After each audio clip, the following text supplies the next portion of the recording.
this week we found a cool way to display our favorite art. So put down your tools, guys. It's time for a make or break. Hey guys, welcome back to Make or Break. I'm Ram. And I'm Sarah. So Ram has a really pretty piece of artwork painted on canvas up in his dining room. Yeah, and it's just been on the canvas, kind of on the wall. We've wanted to frame it for a while, but this week we think we came up with a cool, different way of framing it. And this is how it went. So this is an important piece of artwork to me. My wife and I actually won it at a charity auction benefiting the Homeless Families Foundation in Columbus, Ohio, and the artwork was actually painted by the kids who attend their classes and depend on them for food. We've been displaying it in our home for years, but we've just never framed it. Now, this project is another one that I started way back in the summer when my dad was visiting. He suggested that we use a sheet of 1/4-inch ply for the back and some 1x4s to build a frame around it. Then we just mount the artwork to the inside of it. So we started by getting our sheet cut to size, and my dad used our table saw to do that. Next, we took our 1x4s and first cut them roughly the length, and then used the table saw to rip them in half. Now, to set the sheet into the frame, my dad suggested that we cut a rabbet. Normally, a router table is perfect for this work, but we didn't have one, so my dad, being the clever guy he is, took our trim router and built a quick jig. This was a makeshift router table, and it worked really well. We then ran all of our frame pieces through it and cut out the rabbet. Now, we left the frame pieces long so we could measure them to the sheet and mark them for our miters.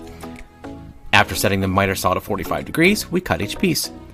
Next, we put some Tite Bond in the rabbet and then glued them to the sheet one by one. We used some brad nails to hold it in place while it dried. After we glued and nailed all 4 sizes, it was time to finish it. Now, my wife wanted this to match several other items that we've made for her, so she asked us to keep the sheet natural and the frame black. So we taped off the sheet and proceeded to paint the edges. When it dried, I carefully took off the tape. Next, I grabbed some lacquer and generously applied it to the sheet. When that dried, I decided to hang the piece to the frame and the frame to the wall using French cleats. So I cut a few and brought them upstairs for final assembly. I cut a few of these spacers for the bottom of both the artwork and the frame.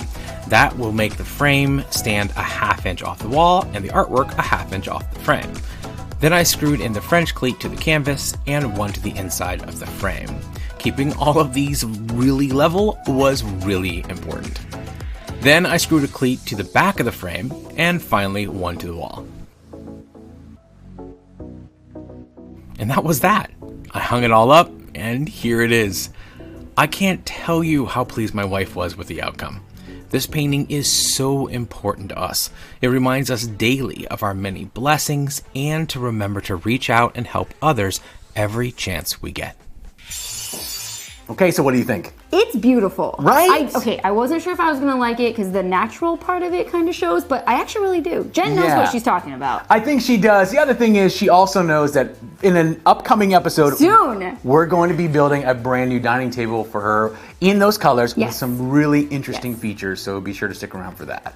All right, I want to thank Heart for sponsoring this episode and reminding us that we can do anything we can imagine if we do it with Heart. Don't forget to like and subscribe so you don't miss a thing. All right, guys, break's over. Let's make something.